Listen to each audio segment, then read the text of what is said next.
Assalamualaikum warahmatullahi wabarakatuh.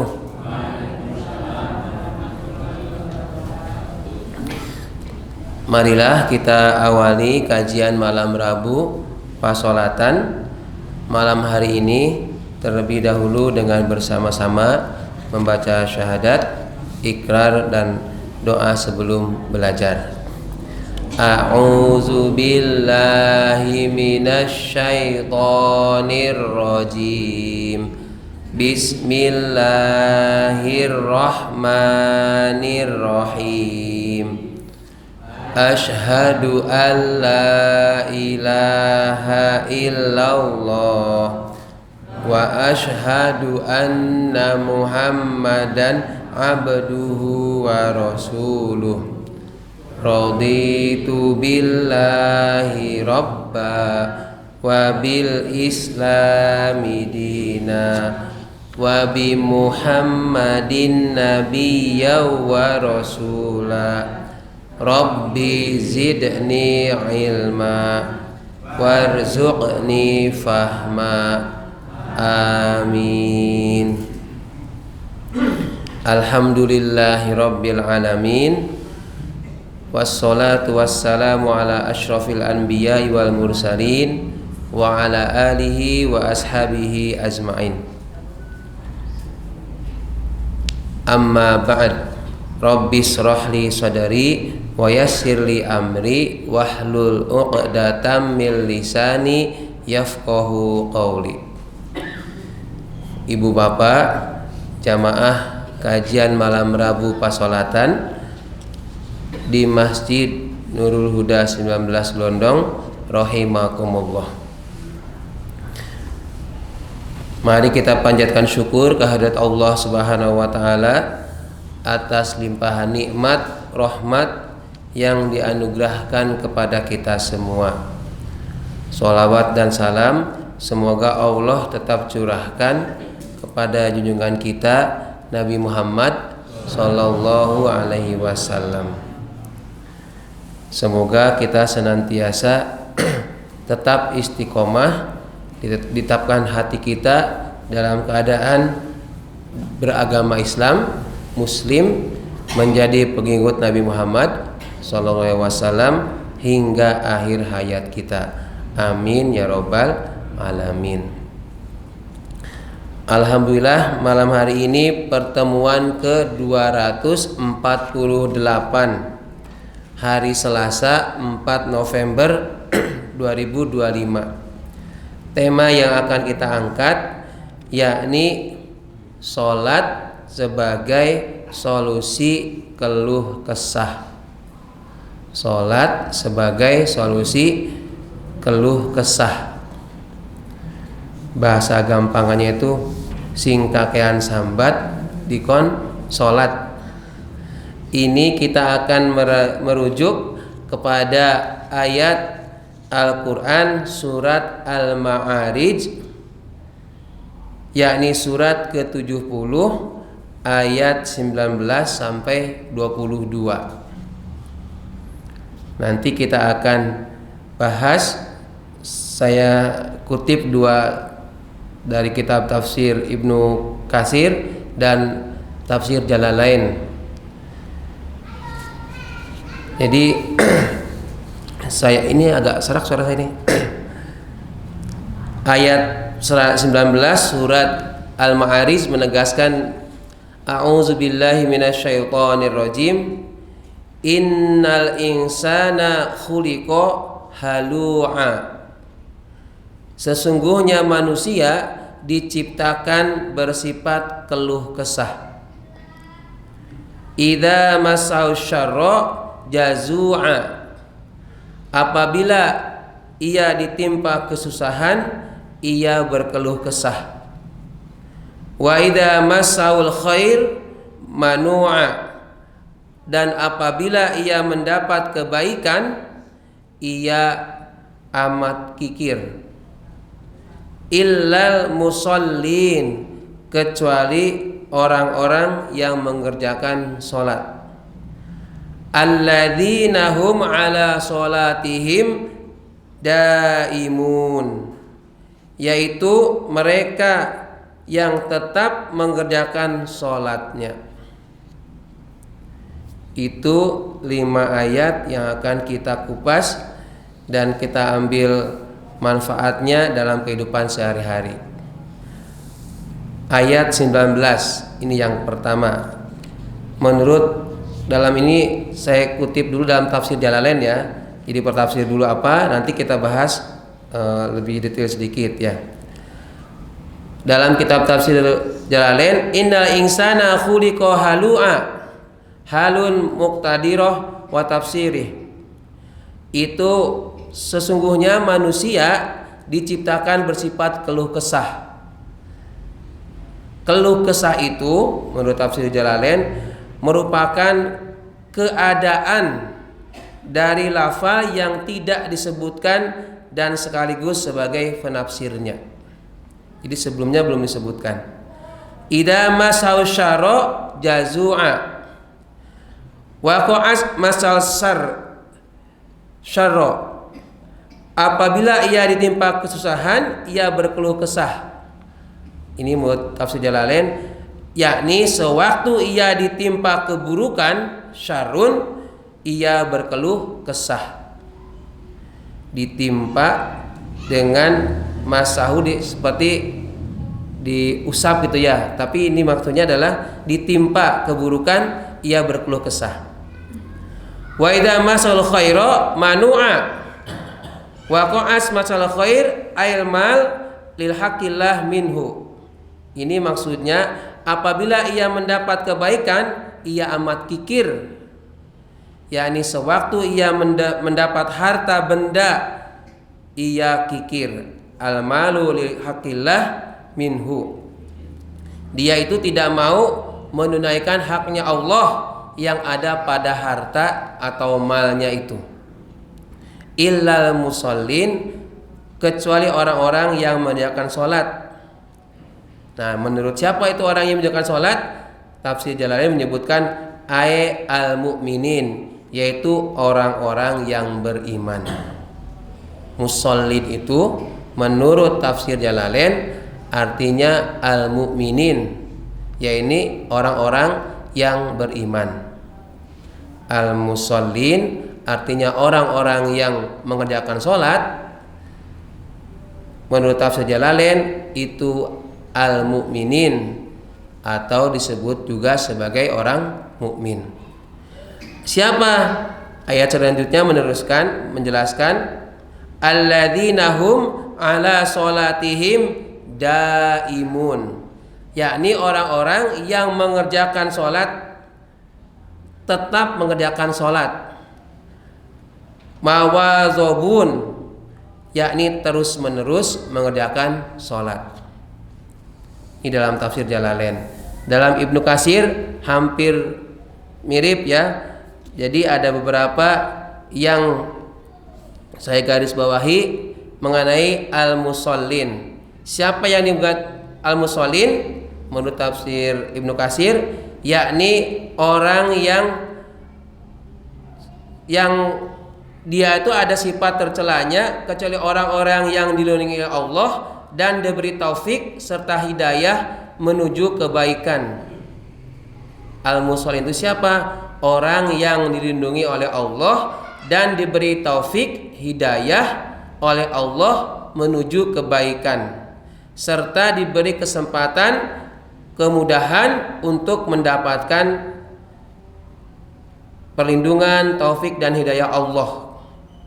Itulah orang-orang yang disebut musallin. Kalau yang ke bawahnya hampir sama. Oke, hadiratullah.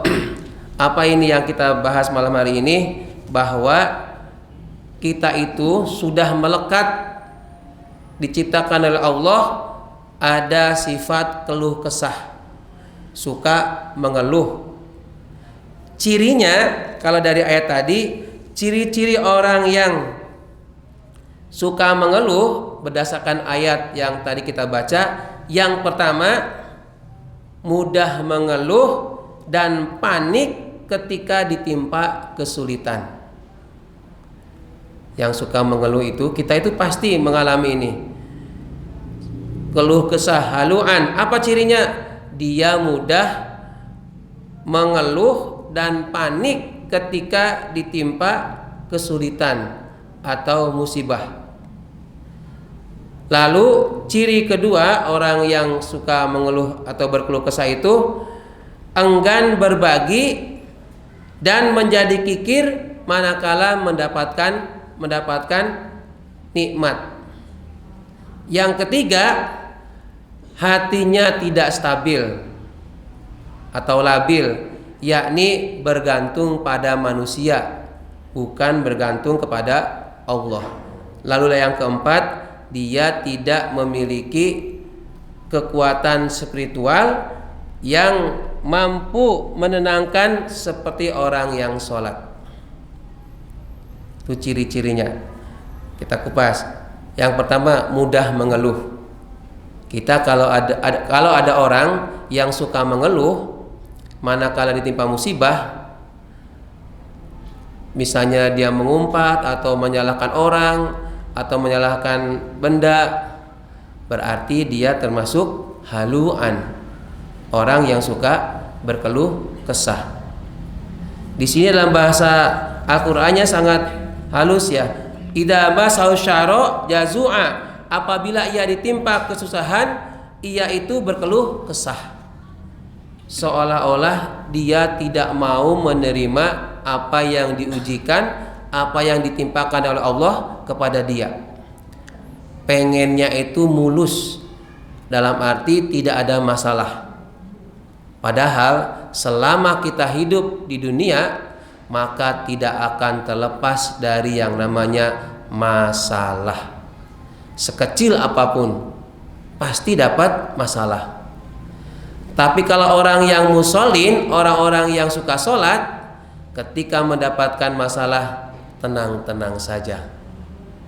Ini masalah pasti ada solusinya.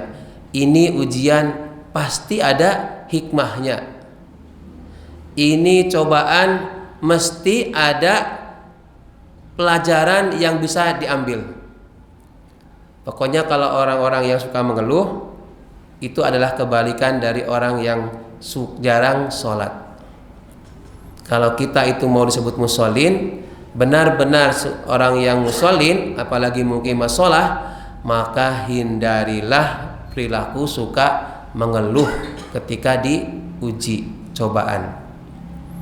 Apa cuma itu tandanya? Tidak. Tanda lainnya atau ciri lainnya yaitu kalau dia diberi nikmat, terutama materi, harta, dia sangat kikir. Dia sangat kikir, pelit. Seolah-olah harta yang ia peroleh itu adalah hasil kerja keras dia sendiri. Tidak ada urusannya dengan orang lain. Maka ketika dia mendapatkan harta, dia enggan memberikan, atau kalau dalam bahasa di sini lihaqillah, haknya Allah, yakni untuk diinfakkan, dia tidak mau lakukan. Ini introspeksi untuk diri kita. Kita itu masih suka ngeluh tidak kalau ada masalah? Masih? Dah biasa, dan memang tadi disebutkan. Kemudian apakah ketika kita diberi nikmat kita masih ada sifat kikir? Saya nggak mungkin kikir lah. Kenapa? Soalnya jarang-jarang dapat duit, dapat harta yang banyak, jadi saya nggak kikir. Oh gitu. Jadi karena nggak dikasih harta terus dia nggak kikir gitu ya. Apa yang mau saya kikir, buat kikir? Karena nggak dapat harta. Dulu siapa yang sahabat Nabi yang awalnya itu miskin, ketika sholat dia assalamualaikum, assalamualaikum, yang lain Allahumma antas salam, dia langsung Allahumma lantas jalan, karena ditunggu istrinya. Apa yang ditunggu? Sarungnya mau dipakai istrinya untuk sholat. Nah si sahabat ini kemudian apa? Menghadap Rasul, ya wani gitu ya, berani nembung Rasul.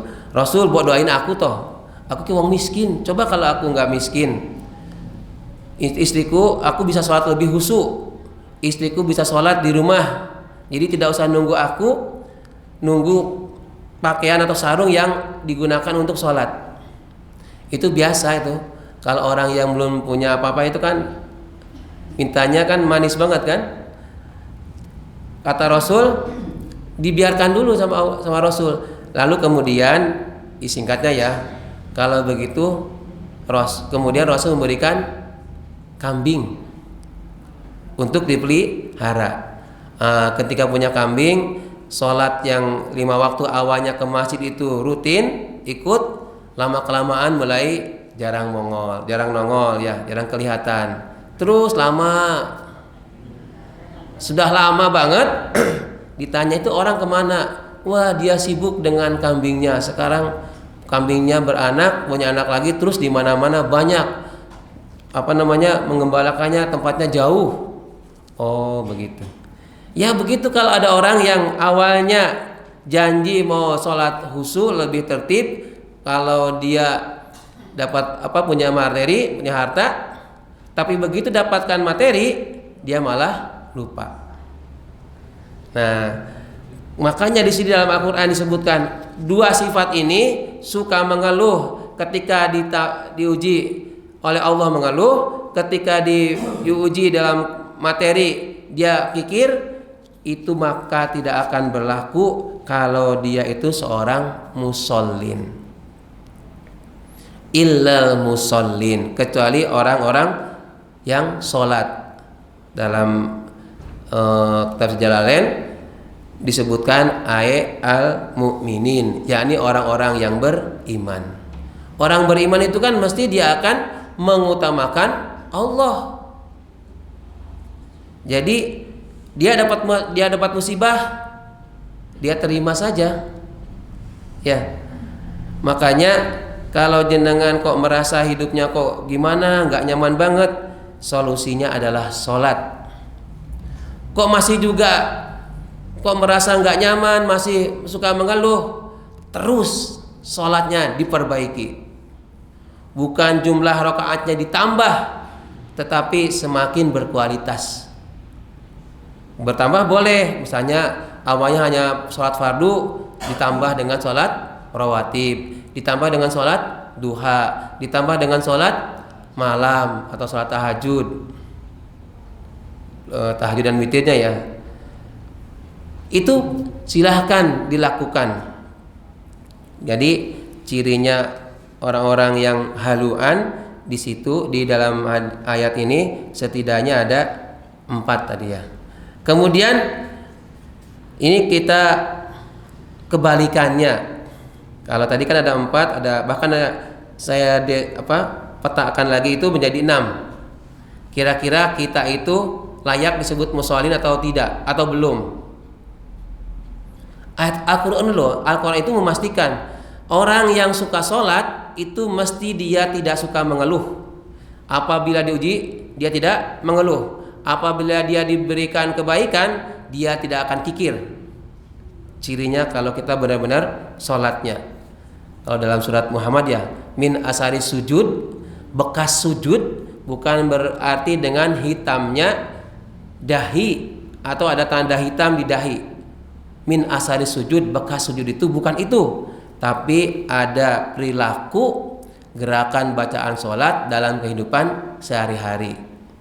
Ya, di antaranya apa? Allahu Akbar, Allah Maha Besar. Berarti yang lain sudah tidak dianggap besar. Tidak takut dengan hilang kekuasaan, hilang jabatan, enggak. Kemudian apa? Dia menghindari dosa. Allahumma ba'id baini wa baina khotoyaya kama ba'adta bainal masyriqi wal maghrib. Supaya kita itu dijauhkan oleh Allah dari dosa-dosa kita sebagaimana jauhnya barat dan timur dan barat.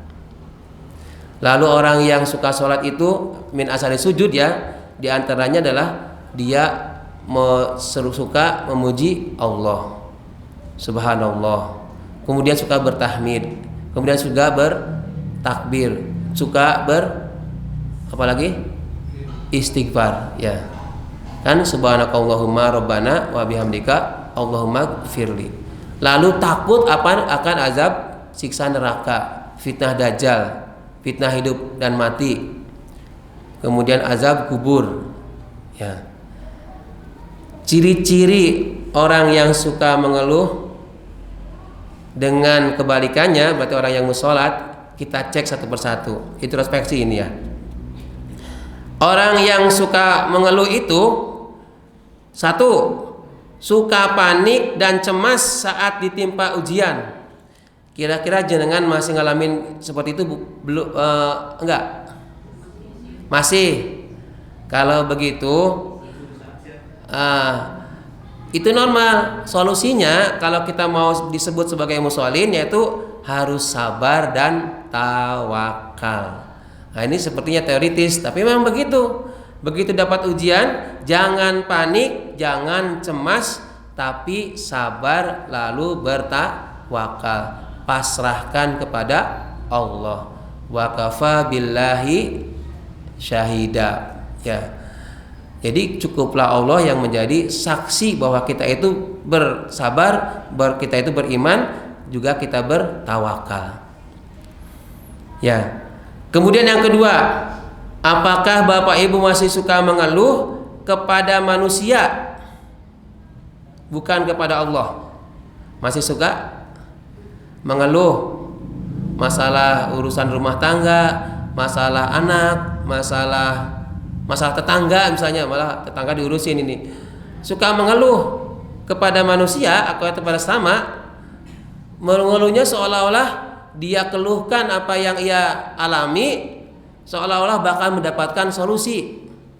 Padahal ketika seseorang mengeluh kepada orang lain, itu sama saja dia sedang menambah masalah. Kalau curhat gitu. Ya, curhat itu yaitu curahan hati ya. Curhatnya kepada orang yang dapat dipercaya dan yang bukan menambah beban, tapi memberikan solusi. Curhat kepada manusia itu siap-siap sakit hati. Kalau curhat kepada Allah, enggak mungkin Allah suka nyakitin makhluk. Ya. Apalagi kita orang beriman. Innallaha la yudhi'u ajral mu'minin. Allah itu enggak bakal nyia-nyiain pahalanya perilaku orang-orang yang beriman. Silahkan curhat kepada manusia, boleh, tidak dilarang. Tetapi jangan berharap solusi akan didapat dari manusia secara utuh, melainkan solusi itu dari Allah. Kalau ada orang yang masih mengeluh kepada manusia bukan karena Allah, kita punya gelar musholin, solusinya adalah berdoa dan mengadukan masalah kita kepada pemilik solusi. Ya, ini siapa? Allah. Masih ingat gak dulu itu bilang begini, setiap manusia punya kendala, tapi Allah pasti yang mempunyai kendali. Nah, ini mungkin yang khutbah mungkin ya, pas khutbah di sini. Setiap manusia punya kendala, tapi pasti Allah yang punya kendali. Artinya kendala atau masalah apapun akan dikendalikan oleh Allah.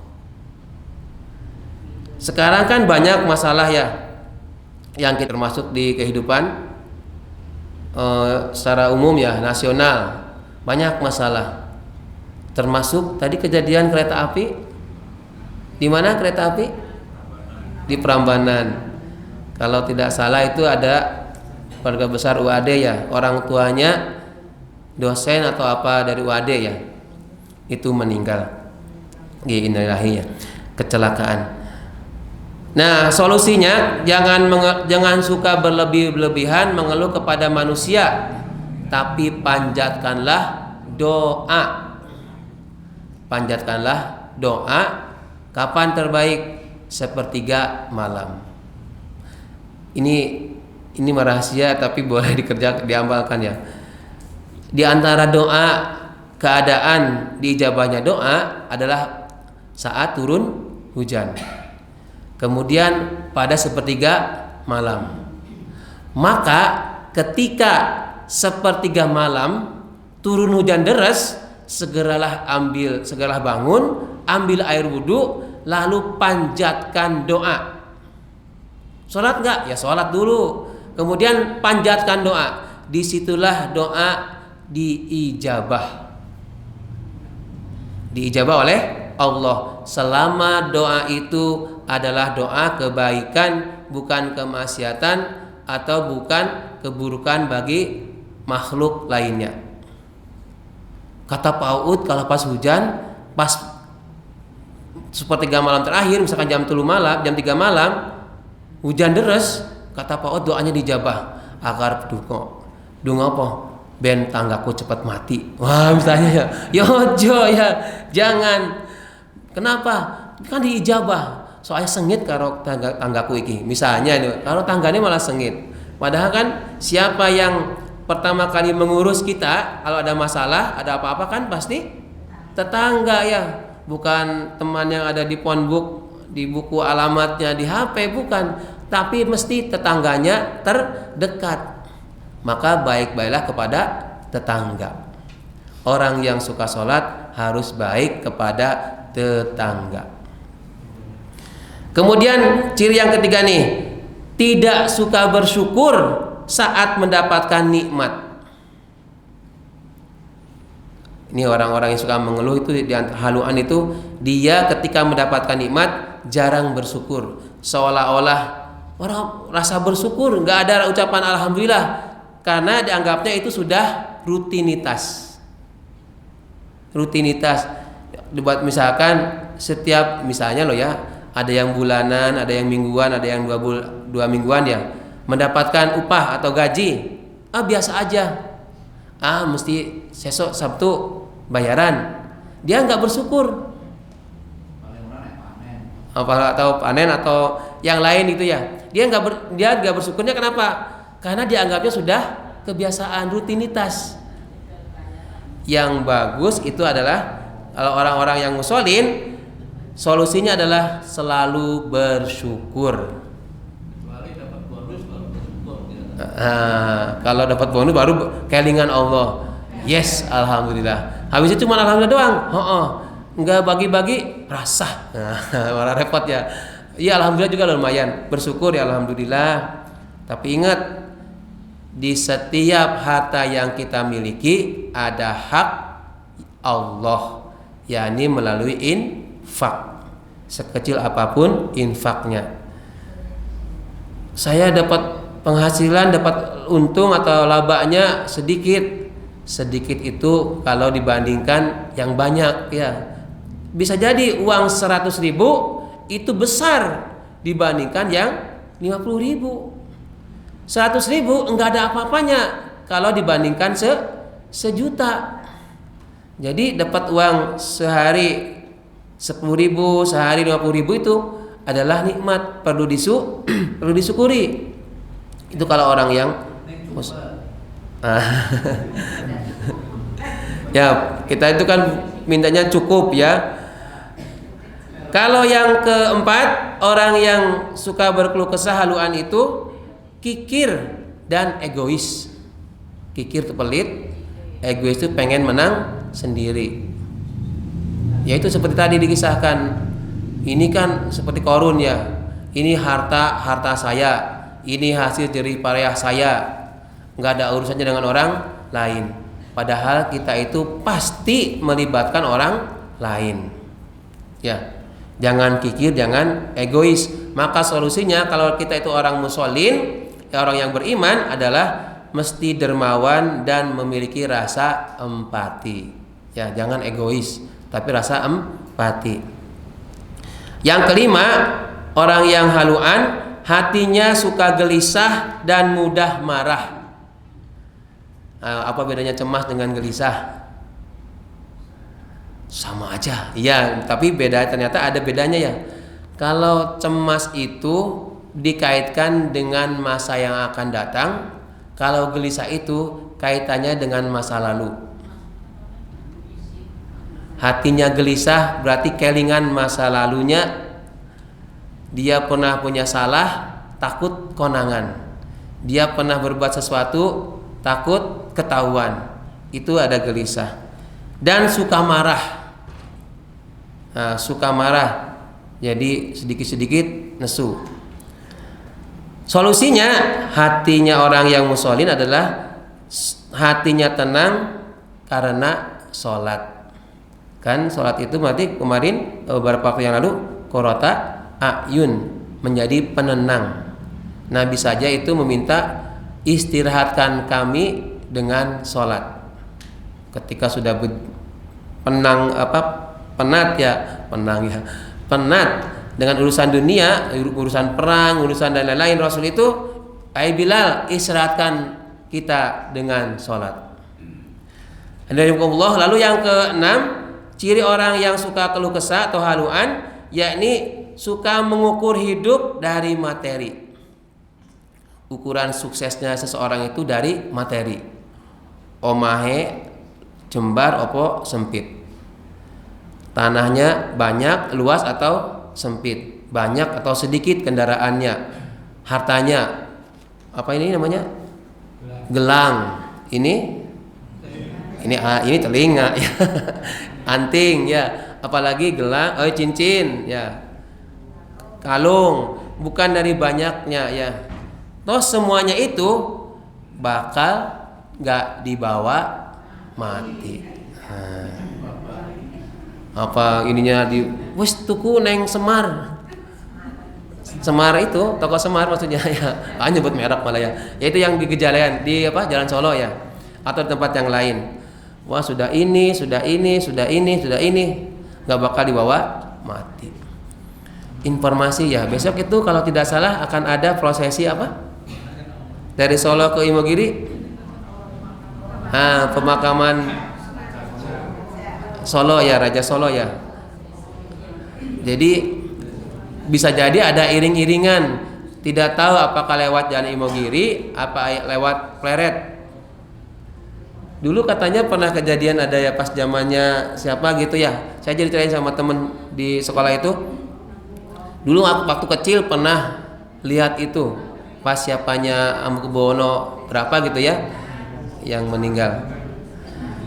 9 berarti ya, berarti waktu presiden ya, bapaknya yang ini ya, yang sekarang. Jadi sholat itu bisa menjadi solusi bagi orang-orang yang suka berkeluh kesah, yang suka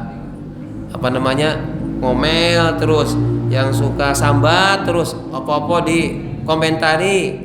Nah, itu berarti sholatnya masih harus diperbaiki. Mudah-mudahan saja kita itu termasuk orang-orang yang senantiasa menjadi musallin, orang-orang yang suka sholat.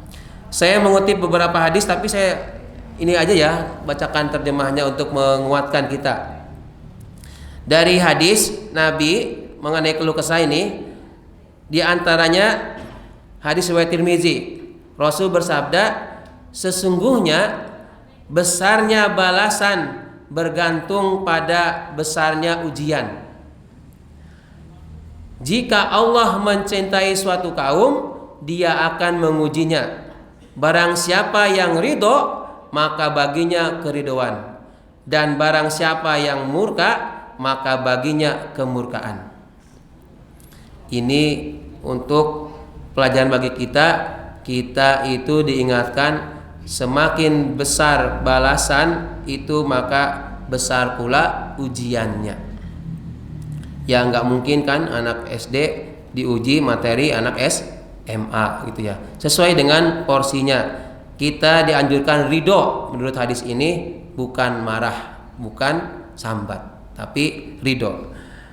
Apa nih maknanya? Orang yang mudah berkeluh kesah menunjukkan ketidakridhoan terhadap takdir Allah, sedangkan orang yang sabar dan ridho menunjukkan bahwa dia matang imannya.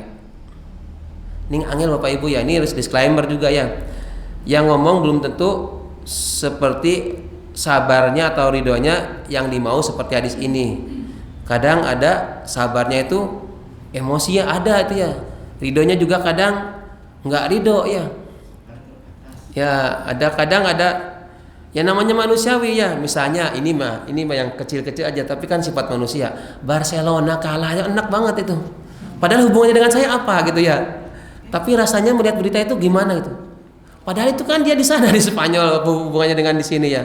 Ada orang sampai kok kecewa banget Barcelona kalah ya. Atau yang lain kemarin Persebaya, ini ngomong bal-balan ini. Kemarin juga kalah kayak Persebaya ya. Itu enggak ridho saya kalah misalnya gitu ya. Ya, itu memang sifat manusia. Kalau kita benar-benar musallin, maka sudah itu abaikan saja. Mesti ada saatnya menang, ada saatnya kalah. Itu kalau bermain kan gitu ya, atau imbang, draw. Lalu dalam Al-Qur'an, nah ini tadi saya buat status ini. Saya kutip dari Quran surat Yusuf. Surat ke-12 ayat 86. Ini untuk memotivasi kita semua. Nabi Yakub alaihissalam itu pernah berkata begini. Saya terjemahnya saja ya. Sesungguhnya aku hanya mengadukan kesusahan dan kesedihanku kepada Allah. Nabi Yakub itu sukanya mengadukan kesusahan dan kesedihan kepada Allah. Nabi Yakub itu laki-laki atau perempuan? Laki-laki. Makanya kalau ada anak muda sekarang laki-laki nggak pernah cerita. Ya tidak. Laki-laki itu jarang ono masalah harus laporan ke istrinya, itu jarang. Tapi kalau istrinya mesti ya, perbandingannya berapa? 6:12 1:12 ya. Jadi kalau laki-laki itu ngomong satu kata, si perempuan itu sampai 12 ya, 12 kata. Bahkan ada yang nyebutnya ribuan ya. Laki-laki itu jarang bercerita. Mirip seperti Nabi Yakub, ratau curhat karo wong liya, langsung curhatnya kepada Allah. Kok tahu? Lihat Quran surat Yusuf ayat 86. Ini maknanya apa? Maknanya Islam itu tidak melarang orang untuk sedih, tapi melarang berkeluh kesah berlebihan kepada manusia. Boleh curhat, ning ojo ngarep-ngarep solusi mutlak dari yang dicurhati. Siapa tahu malah yang dicurhati, malah begitu dicurhati, malah aku ki gak duwe masalah mah dikai masalah. Jadi bukan seperti pegadaian. Bagaimana kalau pegadaian? Menyelesaikan masalah tanpa masalah. Keren itu pegadaian ya. Meskipun aslinya gawe masalah ya. Bagi yang menggadaikan kepiye untuk nebus kan? Ya masalah juga. Ya, tapi itu bahasa jargon ya. Kemudian hadis yang lain disebutkan, sungguh menakjubkan perkara seorang mukmin. Sesungguhnya semua urusannya baik. Jika ia mendapat kesenangan, ia bersyukur. Itu baik baginya. Jika ia tertimpa kesulitan, ia bersabar. Itu pun baik baginya. Hadis riwayat Muslim. Ini jadi kita itu kata dalam hadis ini luar biasa, takjub, amazing orang Islam, orang mukmin itu. Kenapa? Kalau dia ditimpa musibah, lalu dia sabar, itu baik. Kalau si orang mukmin atau muslim itu mendapatkan nikmat lalu ia bersyukur, itu pun baik. Habis. Oh iya, jadi iya poinnya kita jadi orang yang musholin, mudah-mudahan lepas dari keluh kesah. Keluh kesah adalah tanda jauh dari sajadah. Maka dekatilah sholat agar keluhmu berubah jadi kekuatan dan sedihmu menjadi doa. Hanya dengan sholat jiwa yang telah menemukan keseimbangan, sebab orang yang sholat, kata Allah ya, bukanlah orang yang berkeluh kesah. Dalam surat Al-Ma'arij yang tadi kita bahas ya. Sebenarnya banyak ini saya buat mikir buat kata-kata itu mikir, tapi kan belum tentu bagus menurut jenengan kan. Apa yang saya anggap bagus ternyata bagi jenengan biasa-biasa aja. Bagi menurut saya biasa-biasa aja, menurut jenengan luar biasa. Jadi itu saja karena waktunya sudah. Mau tanya, berhubung apa itu ada tentang sholat jenazah. Nggih. Sholat jenazah terdiri dari 4 takbir. Lalu ada yang mengatakan kalau sholat jenazah itu sudah tidak ada doa setelah sholat. Terus apa kalau saya itu lihat di Google atau di YouTube tentang dari Ustaz Abdul Somad, ada Ustaz Yahya, itu apabila setelah sholat jenazah itu boleh berdoa, boleh tidak, karena di dalam sholat 4 takbir itu sudah mengandung unsur doa. Apabila berdoa itu tidak dilarang, karena orang yang berdoa itu sesuatu memohon pada Allah di mana saja, di kapan saja, berapa situ mau berdoa boleh-boleh saja. Itu kalau ada orang yang melarang begitu, itu yang bagus itu dilaksanakan atau enggak. Kalau misalnya berdoa apakah tidak boleh? Ya baik, terima kasih ya. Ada berbagai pendapat ya. Saya moderat saja, artinya tidak condong ke A atau ke B. Apakah Nabi berdoa setelah sholat jenazah? Tidak. Itu bisa jadi yang jadikan orang menganggap tidak ada doa setelah sholat jenazah. Tetapi tidak ada yang qat'i melarang